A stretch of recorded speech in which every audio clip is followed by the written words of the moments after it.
Hello students, AS level chemistry chapter is atomic structure, lecture number 9. In this lecture we are going to talk about what is ionization energy. Ionization energy, it is also known as ionization potential. Now first of all, you must know what is ionization. So ionization in chemistry, it is the process of formation of an ion. Whenever a positive or negative ion is produced, that process is known as ionization. And there are two types of ionization in chemistry. One type of ionization, it is known as oxidation, and the other type of ionization, it is known as reduction. Oxidation is the loss of electron. Positive ions are produced. Reduction is the gain of electron in which negative ions are produced. Now both oxidation and reduction are chemical processes. Both oxidation and reduction are chemical processes. So whenever these processes they take place, energy is involved. The energy that is involved for the process of loss of electron, for the process of oxidation, it is known as ionization energy. So generally speaking, you can remember ionization energy is the energy related to the process of oxidation. While reduction, since it is also a chemical process, some energy is also involved for the process of gain of electron. That energy which is related to the process of reduction, it is known as electron affinity. It is known as electron affinity. Right now in this lecture we will stick to the first type of energy, that is related to the process of oxidation, and it is known as ionization energy. So one thing, it has become obvious to you people, what is ionization energy. Generally speaking, you can tell, you can remember that ionization energy is the energy related to the process of oxidation. Now next thing, you must remember that all the materials, whether we have a metal, non-metal, molecule, compound, all the materials, they can lose electron. Now from your previous knowledge, you people know that metals, they lose electron. But what you people were taught in your previous class, metals lose electron easily. Metals are not the only materials that can lose electron. All the materials can lose electron. Metals can lose electron easily. While other materials, if we provide enough amount of energy, they can also lose electron. So every material, whether it is a metal, non-metal, molecule, compound, it can lose electron. One more thing, an element or a material, it can lose how many electrons? A material can lose all the electrons.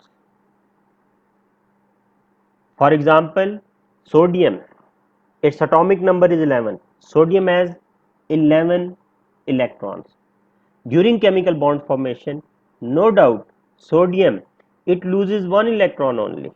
But if you want, you can remove all the 11 electrons from an atom of sodium.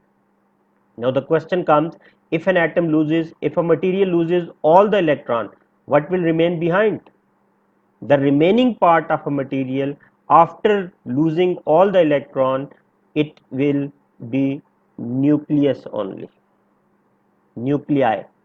And the combination of nuclei, when we have a large number of nuclei, they are present together, what that combination of nuclei, it is known as, it represents the fourth state of matter, that is plasma state. So always remember, a material can lose all the electrons, and whenever a material loses electron, what remains behind? We have nuclei only, and these nuclei, they represent plasma, and this state of matter, it is only possible at high temperature. That is why fire, stars, they are the examples of plasma state, because only at high temperature all the electrons of a material, they could be lost, and when all the electrons are lost from a material, that material would have nuclei only, and that is the plasma state. So this is the important information.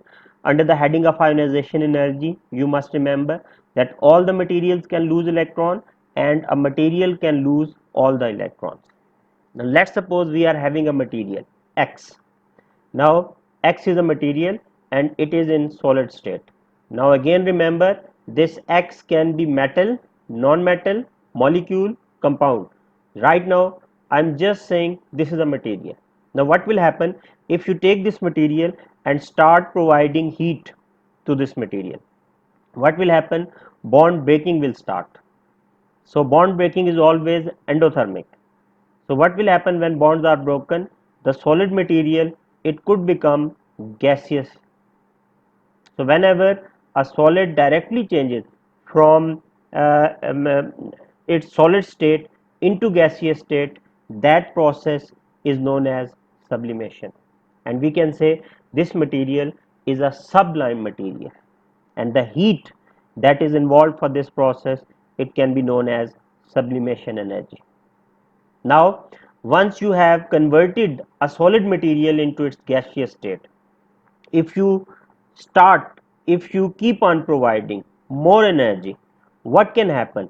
Now this additional amount of heat energy, where it will go? It will help in the removal of electron, and that electron will be removed by breaking a bond again. What that bond is known as, that is broken during the loss of electron. That bond, that force, it is known as electrostatic force of attraction. The force of attraction between nucleus and the electron.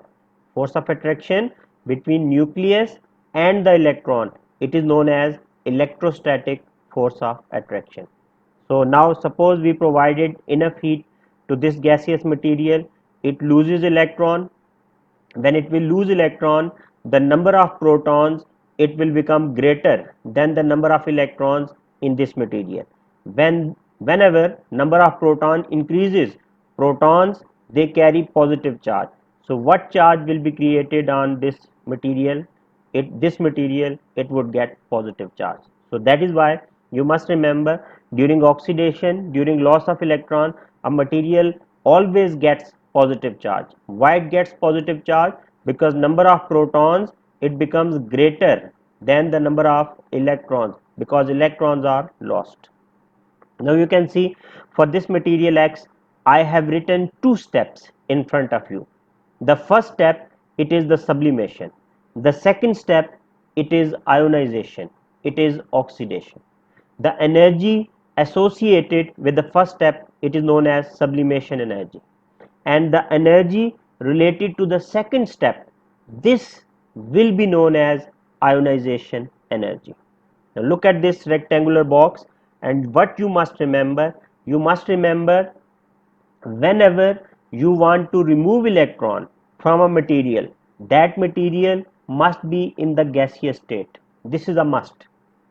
That material could be element, it can be metal, non-metal, molecule, compound, anything, but that material must be in the gaseous state. Now I can suppose, I can assume that this X, it could be sodium, it could be water. Whether you want to remove an electron from sodium or from water, initially you must have sodium in the gaseous state, you must also have water in the gaseous state. So always remember, whenever you want to remove electron, a material must be in the gaseous state. This is compulsory, because the energy that is involved to make a state conversion, that is involved to convert solid into gas or liquid into gas, that cannot be considered as the ionization energy. Ionization energy is particularly that energy which is consumed for the removal of electron from a material. Now as I told you, a material can lose all the electrons. How many electrons the material can lose? Number of electrons lost, it is equal to atomic number. Whatsoever is the number of electron, all those electrons can be removed. Now let's suppose we are having a material X, and if this X is going to lose its first electron, you can see the initial charge on this material, it is 0. and if we remove one electron. Whenever a material loses one electron, it will get a charge of 1 positive. And whenever you see a charge of 1 positive, always remember that this energy is known as first ionization energy. What is first ionization energy? That is used to remove electron number 1 from any material. And how you will come to know that electron number 1 has been lost? Because there will be a change of 1 unit in the oxidation state in the charge of that material. Now look at the second equation. If we start from x1 positive, we remove 1 electron, and the final charge, it becomes x2 positive. Now you must remember again, this chemical equation, it represents a single ionization energy. Why single ionization energy? Because again during this step we have removed 1 electron only. And second thing you must remember, that when we removed 1 electron, what change in oxidation state, what change in charge of this material has taken place? From 1 plus it has become 2 plus, 2 positive. So what this ionization energy can be named as? This ionization energy is known as second ionization energy. And now I think you would have become able to write down an equation for third ionization energy. Again you can see I'm asking for I'm asking for one ionization energy only. So you are going to remove one electron only, and I am asking for the removal of which electron? I am asking for the removal of electron number 3. So what does this mean? The material, it must have a charge of 2 positive. It would have lost 2 electrons already. We are going to remove electron number 3. So we will start from X positive ion, and it must remove one electron, and the final charge, this ion must get 3 positive. It must become tri-positive. Now this ionization energy is known as third ionization energy. Now this is an important information as far as your AS exams is concerned, because in your papers you can be asked commonly to write down equations for any given ionization energy value. Also you might be given a chemical equation and you can be asked to label the given chemical equation, it represents which ionization energy. Remember, whenever one electron is lost, that will represent one ionization energy only. If 2 or 3 electrons are removed, that will be the sum of 2 or 3 ionization energy. Let me give you some example from your past papers. Look at this. First of all, a few simple questions. If you have been asked to write an equation for the first ionization energy of sodium. Now you people know very well, sodium is a metal, it is a solid. But as I told you, whenever you want to write down equation for the ionization energy, whichsoever material is available, that material must be in the gaseous state. So you must start with gaseous state of this metal, and when it will lose electron, it must get a charge of 1 positive. Unipositive ion must be produced, because we are writing an equation for the first ionization energy of sodium. Okay, now likewise you can be asked to write an equation for the second ionization energy of calcium. So again remember, you must start with the gaseous state of calcium, but also in this case you must remove one electron. But right now you are going to remove which electron? Electron number 2, second ionization energy. So from where you will start? You will start from Ca1 positive, and it must remove one electron, and after the removal of one electron, what must be the final charge? The final charge on calcium, it must be 2 positive. So this is an equation for second ionization energy of calcium. Now look at the next question. Now this is a slightly tricky question. In this case you are asked to write an equation for first ionization energy of water. Now don't worry whether, as I have told you, whether the given compound is an element, it's a metal, non-metal, molecule, compound, anything. You must write down the equation whatsoever the requirement of the question is. The requirement of the question is write down first ionization energy of water. So just assume water is X. So instead of X, now we are writing what? X is equal to H2O in this case. And you must start with which state of H2O? You must start with gaseous state of H2O. And since this is first ionization energy, the initial charge on water must be 0. After the removal of one electron, the final charge on gaseous water, steam, must be 1 positive. So important thing to be remembered, no need to worry about whichsoever material is available. You must look at the requirement of the question. Whatsoever is the requirement of the question, you should take that material in the gaseous state and write down the answer to that requirement. For example, look at this question. In this case, now you are asked to write down an equation for third ionization energy. What does this mean? It means we are going to remove how many electrons? One electron, because we are provided with the value of one ionization energy only.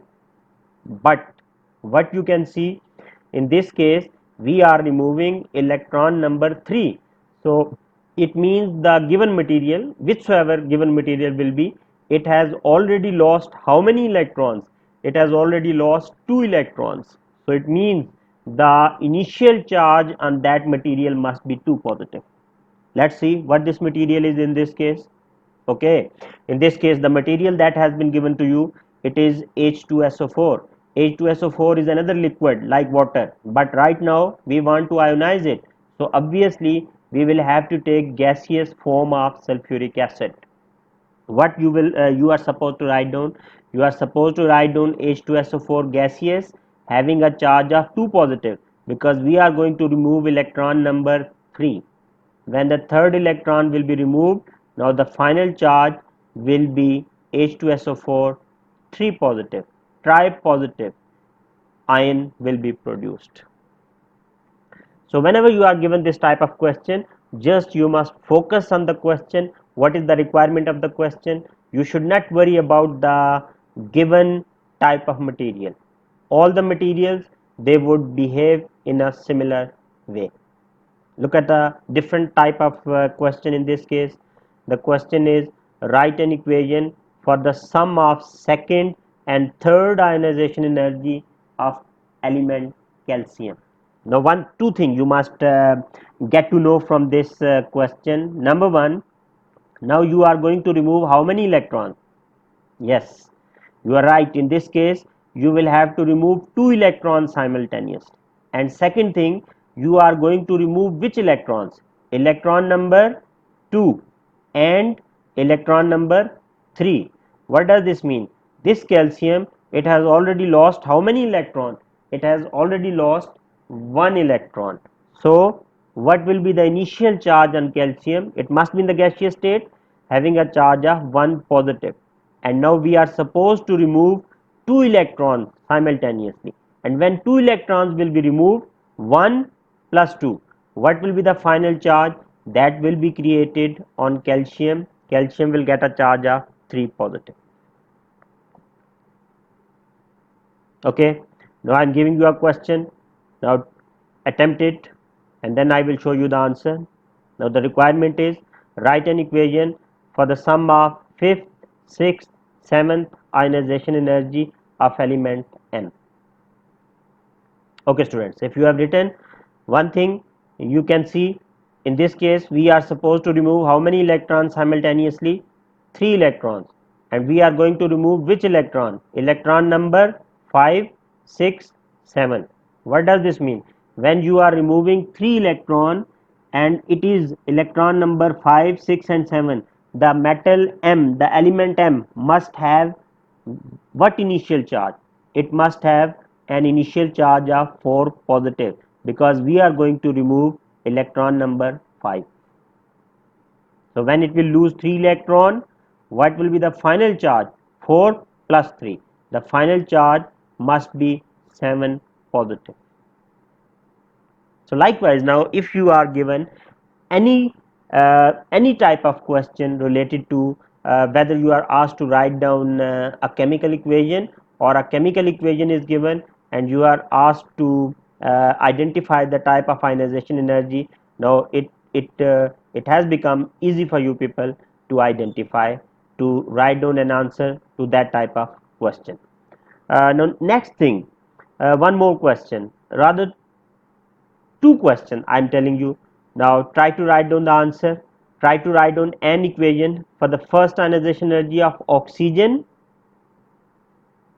and if you have written answer to this, now also write down an answer for this question. Write an equation for the first ionization energy of oxygen gas. Yes. Did you get the difference? What is the difference between these two types of question? In the second case, it is clearly mentioned we need oxygen gas. It means oxygen, we know very well, oxygen is a diatomic molecule. So we are supposed to write down O2, oxygen, diatomic gas, O2. So you must start, for answering the second question, you must start by writing O2 gas, and you are supposed to remove one electron because it is first ionization energy, and after the removal of one electron it must get a charge of 1 positive. But compared to this, in the previous question, if you look at, it is asked just write down an equation for the first ionization energy of oxygen. Whenever generally you are given an element, you should take atomic form of that element. Which form? Atomic form. What is the atomic form of oxygen? Simply you are supposed to take O gas, that's it. And in that case, since you are supposed to write down an equation for the first ionization energy, so remove electron, and what charge O must get? O must get a charge of 1 positive, that's it. So these type of tricky question you can see in your past papers, but this is the maximum categories of the questions asked in your AS exams. I hope I would have cleared your concepts for this topic. If you have any problem, you can just give your feedback in the comments. Thank you for your time. Bye.